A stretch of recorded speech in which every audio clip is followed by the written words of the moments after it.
Hello दोस्तों, welcome back to my channel. मैं हूं आपके साथ अंज मौर्य और आज का हमारा टॉपिक है लामी की प्रमेय। लामी की प्रमेय ये फिजिक्स का जो 11th क्लास की फिजिक्स है उसका इम्पोर्टेंट टॉपिक है और ये हमें पढ़ना है।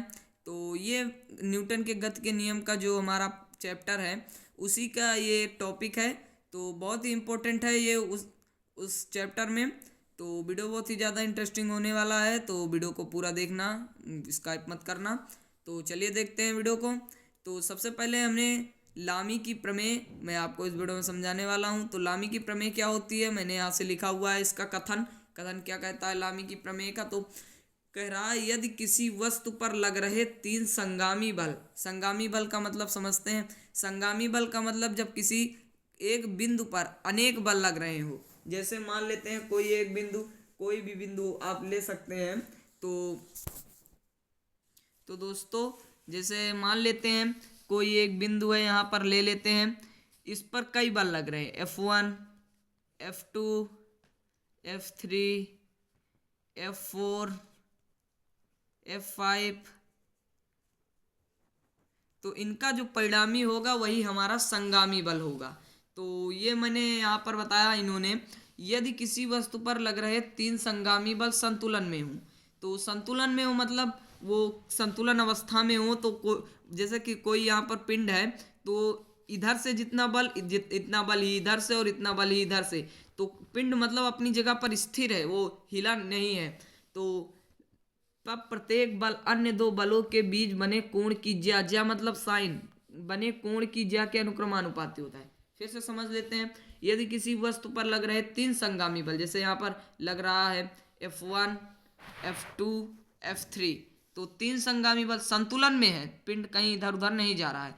तीन संगामी बल संतुलन में हो तो तब प्रत्येक बल अन्य दो बलों के बीच बने, तब प्रत्येक बल ये जो हमारा F1 है इसके दोनों के बीच बने कोण की ज्या के अनुक्रमानुपाती होता है। तो हम इसे क्या लिख सकते हैं कथन के अनुसार। तो कथन हमारा क्या कहता है, F1 मैंने प्रथम बल यहाँ से लिया है F1 इज प्रपोर्शनल अनुक्रम, प्रत्येक बल अनुक्रमानुपाती होता है अन्य दो बलों F1 F2 है, F2 F3 है के बीच बने कोण के बीच, कौन सा कोण बन रहा, अल्फा के बीच बने कोण के अनुक्रमानुपाती होता है। F1 अन्य दो बलों के बीच बने कोण की ज्या के अनुक्रमानुपाती होता है।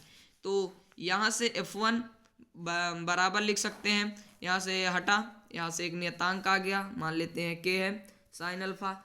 अब यहाँ से हम K की वैल्यू निकाल लेते हैं। तो K की वैल्यू हमारी क्या आ जाएगी, K बराबर F1 अपान साइन अल्फा हो जाएगा। ये अभी हमारा इक्वेशन नंबर फर्स्ट है, मान लेते हैं इसे इक्वेशन नंबर फर्स्ट। अब हम इसी प्रकार F2 का निकाल लेंगे, F3 का निकाल लेंगे। तो चलिए F2 और F3 का भी। तो दोस्तों मैंने यहाँ पर F2 का भी निकाल लिया और F3 का भी।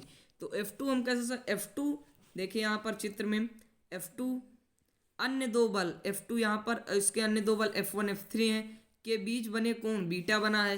तो मैंने यहाँ पर बीटा लिया हुआ है, अनुक्रमानुपाती होता है, बाकी सब वही पहले नियम के पहले तरह ही होगा। फिर यहाँ पर F3 ले लेंगे। जब F3 लेंगे तो अन्य दो बलों के बीच F1 F2 इसके बीच बने कोण ये गामा के अनुक्रमानुपाती होता है। तो यहाँ पर मैंने उसी प्रकार यहाँ पर भी लिख लिया है F3 इस यहाँ पर proportional that sine gamma F3 बराबर ये K की वैल्यू यहाँ से भी निकाल ली है।